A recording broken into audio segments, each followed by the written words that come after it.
திருமுலரையா திருவடிகள் போற்றி போற்றி குருவடியும் திருவடியும் வணங்கின்ற பதிவை ஆரம்பிக்கலாம். நண்பர்களே, வயது ஒரு பொருட்டல்ல என்பதை எப்பொழுதும் மனதிலே நிறுத்திக் கொள்ளுங்கள்.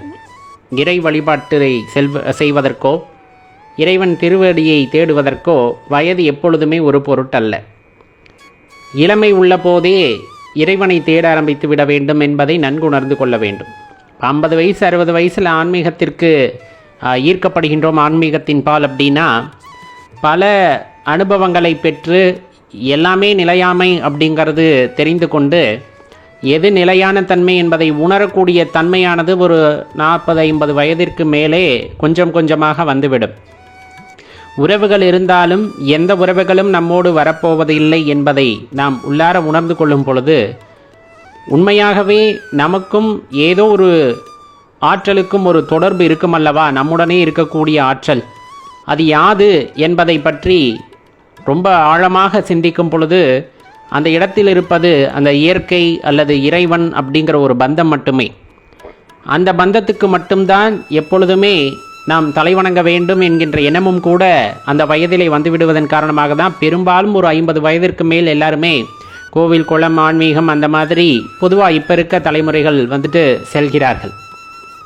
ஆனால் அது சரியானது தானா? ஒரு 50 வயதிற்கு மேல் தான் எல்லாத்தையும் உணர்ந்து கொள்ள முடியுமா? அப்பொழுது தேடினால் எல்லாம் கிடைத்து விடுமா அப்படின்னா, யதார்த்தமாக சொல்லப்போனால் 50 வயதில் தேட ஆரம்பிப்பதே பெரிதுதான் இப்பொழுது இருக்கிறவர்களுக்கு. ஆனால் உண்மையாகவே இறைவனின் பாதத்தை அறிந்து கொள்ள வேண்டும், அவரை சரணடைந்து விட வேண்டும் அப்படின்னா இளமை இருக்கும் போதே தேட வேண்டும் அப்படிங்கிறது தான் ரொம்ப முக்கியமான விஷயம். ஏன்னா சின்ன வயது ஒரு 20-25 வயதுகளிலே இறைவனை பற்றிய ஒரு சின்ன புரிதல் ஏற்பட்டாலும் கூட அந்த தர்ம நெறி தவறாது அறத்தின்பால் ஈடுபாடு கொண்டு அறநெறி தவறாமல் ஒரு குழந்தை அல்லது ஒரு மனிதன் வாழ ஆரம்பிக்கின்றான். அப்படிங்கும்போது அவனை எந்த இடத்துலையுமே தவறு செய்ய போவது இல்லை. காரணம், அறம் தவறாமல் நெறி தவறாமல் வாழ்கிறார்கள் என்றால் கண்டிப்பாக அவர்கள் பிறருக்கு துன்பம் இழைக்க மாட்டார்கள். பிறருக்கு எப்பொழுது துன்பம் நினைக்கவில்லையோ அல்லது இழைக்கவில்லையோ அப்பொழுதே நீ உனக்கு உண்மையானவனாக மாறிவிடுகின்றாய். நமக்கு நாம் உண்மையானவர்களாக வாழும் பொழுதுதான் இறைவன் அவ்விடத்தில் கோவில் கொள்கின்றார். அந்த மனதினுள்ளே அந்த உள்ளத்தினுள்ளே கோவில் கொள்கிறார். ஏன்னா அகங்காரம் பொறாமை இந்த மாதிரி எதுவும் இல்லாத இடத்தில் இறைவன் குடியேறுகின்றார். அப்படி இருக்கும் பொழுது ஒரு சிறிய வயதிலே, அடியேன் கூறுவது கூட 20 வயது அப்படின்னு கூறுவதும் கொஞ்சம் அதிகம்தான், சிறு வயது முதலே குழந்தைகளுக்கு இந்த அறத்தை போதித்தல் அப்படிங்கிறது, பிறரை துன்பப்படுத்தக்கூடாது அப்படிங்கிறது எல்லாம் போதித்து இறைவனின் பால், இறைவன் அப்படிங்கிறத நம்ம இயற்கையாக சொல்கிறோம், இறைவனாக சொல்கிறோம், பிரபஞ்சம் இந்த மாதிரி பல பேர் பல வழிகளிலே சொன்னாலும் அது எல்லாம் ஒரே ஆற்றலைத்தான் குறிக்கிறது, சிவபெருமானைத்தான் குறிக்கிறது அப்படிங்கிறதையும் உணர்ந்து கொள்ள வேண்டும். அப்பொழுது அவரின் மீது ஒரு ஈடுபாட்டை நாம் உண்டாக்கி விட்டோம் என்றால், அவர்கள் நெறி தவறாது வாழ்கிறார்கள் என்றால், தனக்கு உண்மையானவர்களாக வாழ ஆரம்பிக்கிறார்கள் என்றால் அந்த சிறு வயது முதல் ஒரு காலகட்டத்திலே அவர்கள் அந்த பேராற்றலை உணர்ந்து கொள்ள வேண்டும் என்ற உத்வேகம் சிறு வயதிலே வந்துவிடும். அதற்கான முயற்சிகளிலுமே அவர்கள் ஈடுபடக்கூடும். அப்பொழுதிருந்து அந்த தேடுதலை ஆரம்பிக்கும் பொழுது அவர்களுக்கு நீண்ட நெடிய காலமானது அவர்களுக்கு இருக்கிற பட்சத்திலே கண்டிப்பாக அவர்கள் ஒரு உன்னதமான நிலையை அவர்கள் எய்தக்கூடும் அப்படிங்கிறத தெளிவாக தெரிஞ்சுக்கணும். பால நிலையன் விருத்தன் என நின்ற காலம் கழிவன கண்டும் அறிகிறார் ஞாலம் கடந்த அண்டம் ஊடுரத்தான் அடி மேலும் கிடந்து விரும்புவன் நானே அப்படிங்கிற ஐயாவோட பாடலின் மூலமாக நம்ம தெரிஞ்சுக்கலாம். நமக்கே தெரியும், நம்ம பிறந்தது குழந்தையாக பிறந்தோம், கொஞ்சம் சின்ன பசங்களாக இருந்தோம், அப்புறம் வாலிப பருவத்திற்கு வயதும், அதுக்கப்புறம் இடைப்பட்ட வயது, அதுக்கப்புறம் கிழவன், இந்த மாதிரி பல மாற்றங்களை இந்த உடலானது சந்திக்கிறது. அப்போ நமக்கும் நல்லா தெரியும் இந்த உடல் அப்படிங்கிறது மாற்றத்துக்கு உட்பட்டது, அதே போல் மரணத்திற்கும் உட்பட்டது. ஒரு காலத்துக்கு அப்புறமா இந்த உடலில் இந்த உயிர் தங்காதுன்னு தெரியும். அப்படி தெரிந்துமே நம்ம இறையருளை அந்த வயது இருக்கும்போதே தேடவில்லை என்றால் இழப்பு அப்படிங்கிறது நமக்காகத்தான் இருக்கும். அதனால தான் குறிப்பிடுறது இளமை இருக்கும் போதே இறைவனை நாட வேண்டும் அப்படிங்கிறது.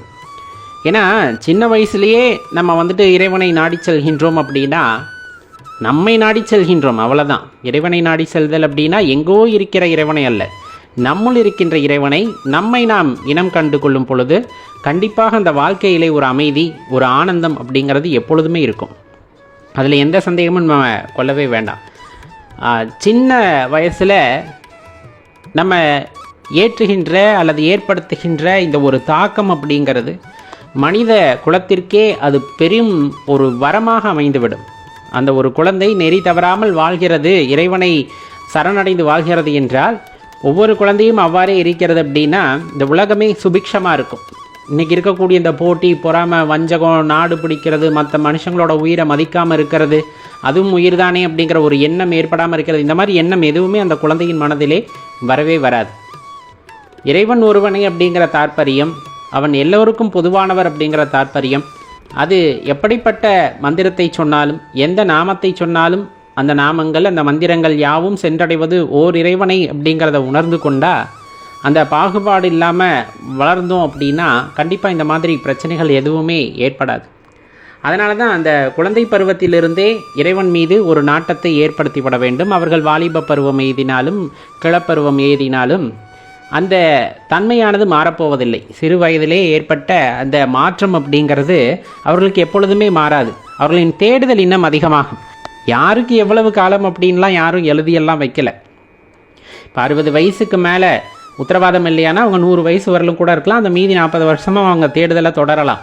இருந்தாலும் இளமை இருக்கும் பொழுதே சில விஷயங்களை எப்பொழுதும் ஆரம்பித்து விட வேண்டும். ஏன்னா நல்ல ஆரோக்கியமாக உடல் இருக்கிறது, நல்ல ஆரோக்கியமான மனநிலை இருக்கிறது அப்படிங்கும்போது கண்டிப்பாக அந்த தேடுதல் ஒரு முழுமை பெற்றதாக ஆகும். உடல் ஒத்துழைக்காத சமயத்தில் உடலில் எல்லா பிரச்சனைகளும் வந்துடுது. இன்றைக்கி இருக்க உணவு முறைகளுக்கு 40 வயசுக்கு மேலே எல்லா நோய்களும் வந்துடுது. எல்லா நோய்களும் வந்ததுக்கு பிறகு இறைவனை தரிசிக்க வேண்டும், அவரை நாடி செல்ல வேண்டும்னு அமைதியாக நீங்கள் தியானம் பண்ணுறதுக்கு உட்காந்தா கூட உடம்பு ஒத்துழைக்கலை அப்படின்னா ஒன்றும் பண்ண முடியாது. அது ஒரு இக்கட்டான சூழ்நிலையாயிடும். ஆனால் சிறு வயதிலே நாம் தியானம் பழகுகின்றோம், தவம் செய்ய முயற்சிக்கின்றோம். இந்த மாதிரியெல்லாம் செய்யணும்னா அப்போ உடலானது ஓரளவுக்கு ஒத்துழைக்கக்கூடிய நிலையில் இருக்கும் பொழுது கண்டிப்பாக அந்த இறை தேடுதல் அப்படிங்கிறது முழுமை பெறக்கூடிய விஷயமாக இருக்கும். அதில் நீங்கள் எந்த ஐயப்பாடும் கொள்ள வேண்டாம். இப்போ 40 வயசு ஆயிடுச்சு, என்னங்கய்யா பண்ணுறது? தாராளமாக இப்பொழுதாவது ஆரம்பிக்க வேண்டும். இப்போ 50 வயசு ஆயிடுச்சு, இந்நேரம் நீங்கள் ஆன்மீக தேடலில் இறங்கியிருப்பீங்க. அப்போ சிறு வயதிலே குழந்தைகளுக்கு இந்த ஒரு எண்ணத்தை நாம் ஊட்டி வளர்க்கும் பொழுது கண்டிப்பாக அவர்கள் வயதான காலத்தில் பார்த்தீங்கன்னா உண்மை பரம்பொருளை கண்டறிந்து கொள்ளக்கூடிய தன்மையிலே அவர்கள் இருப்பார்கள். ஏன்னா பக்குவம் அடைவது தானே வாழ்க்கை. ஒவ்வொரு நிலையையும் கடந்து வந்து பக்குவம் அடைந்து எது உண்மை எது நிலையின்மை அப்படிங்கிறதெல்லாம் ஆராய்ந்து அறிவது தான் ஒரு வாழ்க்கை என்னும் பொழுது ஆரம்ப காலகட்டத்திலே அவர்களுக்கு இனம் புரியாத சூழ்நிலையிலே கூட மனதிலே அந்த இறை பக்தியை பற்றின நம்பிக்கையை ஏற்படுத்தி விட்டோமெனில் பிறரை துன்பப்படுத்தக்கூடாது என்கின்ற அந்த ஒரு விஷயத்தை